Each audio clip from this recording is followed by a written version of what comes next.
Good morning, Internet. I bought Soul Calibur 6 recently because it was on sale, so I had to grab that game and the DLCs all in one swoop. And I'm actually enjoying it quite a lot. It was this one fighting game franchise I just couldn't wrap my head around. I just couldn't understand this game, uh, the entire franchise rather. Even though allegedly they're very close to Tekken, and I'm a huge Tekken fan, but I just couldn't really understand Soul Calibur. I think I got a grasp now. I understand it a little bit more now playing this game and watching a tons of tutorials.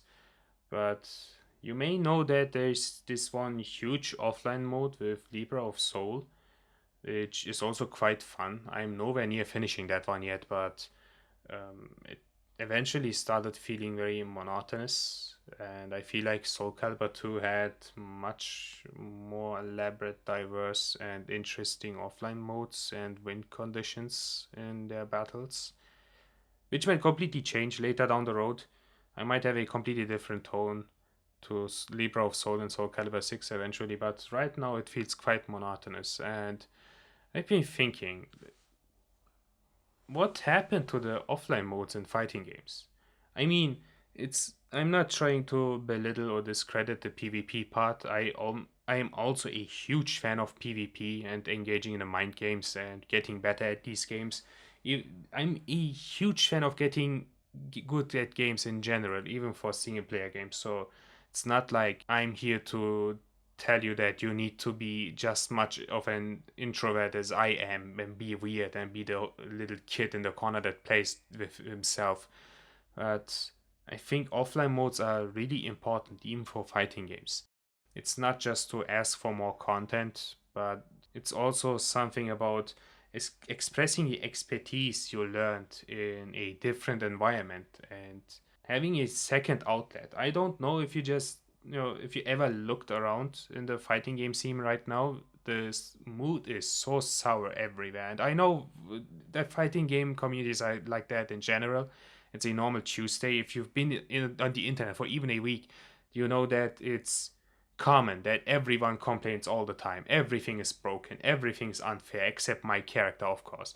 The odds are always against me. This game is terrible. Balancing is terrible. What were they thinking? I know all of that. But I think all of that tension and frustration would be minimized if we had more outlets to express ourselves. And I think that's where offline modes come and play. Like, if you think about Tekken, we don't even have these things like survival mode anymore, and I don't understand why. It feels like such a simple thing to implement. Even if there's like something really, really broken in the game, you could go into the survival mode and see how far you can push that idea and how far you can get with that thing. Tekken Ball would be really huge if you could play it with other people, which is, funny because now I'm arguing that it needs the PvP part, but it was one solid idea that just died because there's nothing else to do except for playing this game with friends offline or against NPCs, which are completely incompetent in every way imaginable. Think back at the time where Tekken 8 came out and everyone had this huge story mode to discover, and people had a different passion they could express, meme this completely shitty story to death and talk about it and what happened in it. And there was even this small little Tekken Force segment which you could enjoy with preset characters. I don't understand why that's not a standalone mode. It used to be. It was really cool. You could just play any character ever and have this full fighting game mechanic in a beat 'em up environment. I would also argue that it would help you get better at fighting games in general if you had offline modes like that. Because, yeah, you can also lab all that stuff in a practice mode and discover your text, but I think it would be much more encouraging if something is actually happening on the screen and you have a goal to work towards or other environments to express yourself. Which is why Tekken 6 will always be my favorite Tekken game. Not necessarily because of the meta or the balancing in that one, it's a complete train wreck, but you have this scenario campaign, which is just a Tekken Force mode with a huge story mode and different levels, bosses, new secret routes, costumes you can unlock, and there are so many cool abilities in those, like having free bounce. It's a screw, a cork spin today, but you had combo extenders you could do up to 3 times, which was completely exclusive to this story mode, because it would probably completely break the game in a PvP environment. But it was something you could experiment with. One of my favorite video games ever in general will be Dissidia Duodecim. I made a huge video about it recently, by the way. Uh, that thing was basically an RPG with a full fighting game mechanic. You had a whole map you could run around, chests and items and equipments to discover this huge story. There are like 2 story modes and one post game lore driven modes, which was also quite crazy, and lots of other modes, by the way. This labyrinth thing with different cards and a survival mode, I think, and that helped a lot. That helped understanding the game, because you've been forced to engage with a certain situation, certain NPCs spammed certain things, and you had to find an out to that, which is also something fighting games could experiment a lot more with. You could have this one NPC spamming a certain ability and forcing you to find the out with your character, which would further help getting better at the game. But in general, it would be a one huge thing to relieve stress, to have one more outlet to express your expertise, and always checking up on if a new patch drops to see how the new thing behaves in a completely different environment than in a PvP mode, which would also help with the longevity of the game.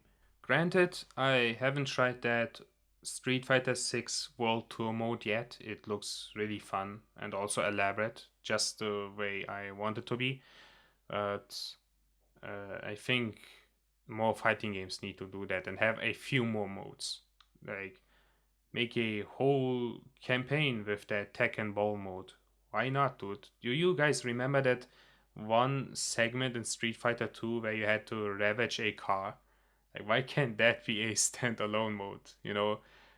Check your combos and tags on that car and how it behaves and how it tanks that whole thing. It would be really fun to just, boot up the game and ravage that car with your new combo. Why not? Maybe you guys know about some hidden gems in the fighting game genre that have really cool offline modes. Tell me if you have some cool tips I should check out, or everyone should check out, and your thoughts about it, really. I mean, I'm not trying to argue that the PvP part should fall short. Definitely not. PvP should always be the top priority, and balancing should also be the top priority. None of that should fall short for more offline content. And I know it just in the end sounds like I'm asking for more content for my money, but it's more about expressing the things you learned in a different environment and getting away from this whole PvP part for just a moment. It is always everyone saying that you need to take a break every now and then and sit out one really annoying patch. Like, season 2 was a complete disaster, and I've been told that Street Fighter 6 wasn't in much of a better shape either.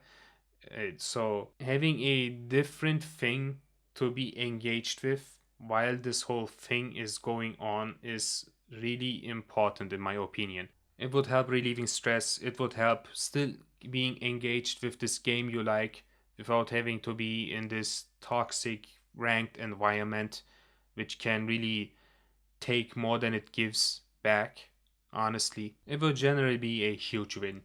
I also think fighting games need different formats for online ranked modes, but that's something I would like to talk on another occasion. Until then, don't break your controllers.